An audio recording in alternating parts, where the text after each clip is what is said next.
मित्रांनो, MH nursing CET 2026 या एक्झामचा result आता फायनली डिक्लेअर झालेला आहे. एक्झॅक्टली तो रिझल्ट कसा पाहायचा, स्कोर कार्ड कुठे दिसणार आहे, त्यासोबतच आता रिझल्ट तर आलाय. याच्यानंतर आपण काय केलं पाहिजे, या सगळ्या गोष्टी आजच्या व्हिडिओमध्ये डिस्कस करणार आहोत. मित्रांनो, मी धरती तुमची एज्युकेटर ग्लोबल ऑनलाईन या युट्यूब चॅनलवरती तुमच्या सगळ्यांचं स्वागत करते आणि आजच्या व्हिडिओमध्ये आपण प्रत्येक गोष्ट स्टेप बाय स्टेप पाहणार आहोत. सो व्हिडिओ शेवटपर्यंत नक्की बघा आणि एंड ऑफ द व्हिडिओ मी अशी काही गोष्ट सांगणार आहे, एक्झाम नंतर काय करायचं. ती जर तुम्ही चुकवली तर तुमचं कंप्लीट इयर वेस्ट जाऊ शकतं. ओके, आता चला व्हिडिओकडे वळूयात. फर्स्ट ऑफ ऑल आपल्याला कुठे जायचंय, आपल्या ऑफिशियल वेबसाईट वरती. पहा इथे MHT CET सेल असं सर्च करा तुमच्या गुगल वरती. इथे CET सेल येईल. त्याच्यानंतर याच्यावरती क्लिक करायचंय. आता क्लिक केल्यानंतर तुम्हाला असं सिंपल होम पेज दिसेल. थोडस स्क्रोल डाऊन करा. केलं. इथे पहा, result declare for MH nursing CET score card available in candidates log in. आता रिझल्ट डिक्लेअर झालाय, नोटीस दिसतीये, पण हे पाहायचं कसं? तर इथे डाउनलोडचा इथे ऑप्शन दिसतोय, इथे आपल्याला क्लिक करायचंय. क्लिक केल्यानंतर तुम्हाला लॉग इन पेज दिसेल. आता लॉग इन पेजला तुम्हाला इथे तुमचे डिटेल्स पुट करायचे, लाईक ईमेल आयडी आणि पासवर्ड. आता मी माझे ईमेल आयडी आणि पासवर्ड टाकून लॉग इन केलंय. आता ही माझी प्रोफाईल ओपन झाली. थोडस स्क्रोल डाऊन करायचं. पहा इथे सीईटी रजिस्ट्रेशन प्रोफाईल. आपल्याला सीईटी फॉर्मचं जेव्हा रजिस्ट्रेशन करायचं होतं तेव्हा आपण इथे केलं होतं, राईट. त्याच्यानंतर थोडस स्क्रोल डाऊन करा, इथे स्कोर कार्ड दिसेल, याच्यावरती क्लिक करायचंय.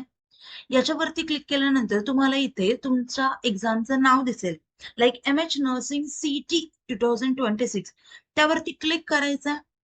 ओके, त्याच्यानंतर तुम्हाला तुमचं स्कोर कार्ड तिथे दिसेल, तिथे तुमचा पर्सेंटाईल दिसेल. इथे आपल्याला मार्क्स वगैरे दिसणार नाहीये, तर पर्सेंटाईल दिसेल, ज्यानं करून आपलं ऍडमिशन होऊ शकतं. आता मित्रांनो, हे तर झालं, रिझल्ट आला, तुम्हाला तुमचे पर्सेंटाईल कळाले. मला कमेंटमध्ये सांगा की तुम्हाला एक्झॅक्टली किती पर्सेंटाईल आले. आता याच्यानंतर तुमची कॅप प्रोसेस सुरू होते. रजिस्ट्रेशन कुठून करायचं कॅपचं? तर आता इथे सेम प्रोफाईल वरती यायचंय. सेंट्रलाइज ऍडमिशन प्रोसेस रजिस्ट्रेशन दिसतं इथे, त्याच्यावरती आपल्याला क्लिक करायचंय. इथे तुम्हाला तुमची स्ट्रीम सिलेक्ट करायची, त्याच्यानंतर थोडेसे डिटेल्स भरायचे. यावरती एक डिटेल व्हिडिओ मी आणेलच आपल्या चॅनलवरती, सो सबस्क्राईब करा मित्रांनो. पण सगळ्यात महत्वाची गोष्ट आहे की कॅप नंतर तुमचे डॉक्युमेंट्स रेडी असले पाहिजेत. जर तुमचा एक जरी डॉक्युमेंट मिसिंग असेल तर तुमचं कंप्लीट इयर वेस्ट जाऊ शकतं, ही गोष्ट लक्षात ठेवा. आणि जर एखाद्या डॉक्युमेंट मध्ये चूक असेल तर तुम्हाला स्कॉलरशिप देखील मिळू शकत नाही. ज्या कॉलेजची फीस जर तुमची 10-20 हजार होत असेल आणि नॉर्मल त्या कॉलेजची 80-90 असेल, तर काय वाईट आहे ना. त्याच्यामुळे डॉक्युमेंट्स आत्ताच रेडी ठेवा.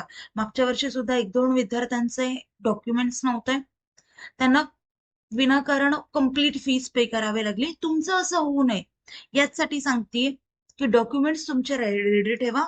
आणि जी तुम्ही जेव्हा कॅपराऊंडची प्रोसेस सुरू होईल तेव्हा लिस्ट जी टाकताय तुम्ही, प्रेफरन्स लिस्ट कॉलेजची, तर ती करेक्ट ऑर्डर मध्ये असली पाहिजे. आता मित्रांनो, अजिबात तेव्हा चुका करायच्या नाहीत. बरेच विद्यार्थी चुका करतात आणि अशा छोट्या छोट्या चुकांमुळे आपलं कंप्लीट इयर वेस्ट जाऊ शकतं.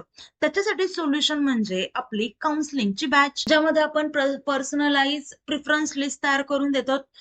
प्रत्येक राऊंडसाठी प्रेफरन्स लिस्ट वेगळी असते. याच सोबतच डॉक्युमेंटसाठी गायडन्स देतो. आणि आजपासून म्हणजे ज्या दिवशीपासून तुम्ही कोर्स लॉन्च केलाय, कोर्स एनरोल केला, त्या दिवशीपासून कॉलेजमध्ये ऍडमिशन मिळेपर्यंत आपलं कंप्लीट गायडन्स तुमच्यासाठी असतं. आता याची फीस फक्त 999 रुपये आहे. सो लवकरात लवकर या कोर्सला जॉईन करा. हा कोर्सला जॉईन करण्यासाठी तुम्हाला या नंबरवरती कॉन्टॅक्ट करा. कुठलेही डाऊट्स असतील तर मला कमेंट थ्रू विचारा किंवा या नंबरवरती कॉन्टॅक्ट करून विचारू शकता. All the best for your future journey. आणि रिझल्ट काय लागलाय ते मला नक्कीच कमेंट करून सांगा. तुमचं ड्रीम कॉलेज कोणतं आहे ते अचीव्ह करण्यासाठी किती कट ऑफ लागतो हे देखील मी सांगेल. सो फक्त तुमचा पर्सेंटाईल मला कमेंटमध्ये पुट करा, म्हणजे मी त्यावरती रिप्लाय देऊ शकेल. आता आपले लेक्चर इथे सेंड करूया. Thank you for nice day. Bye.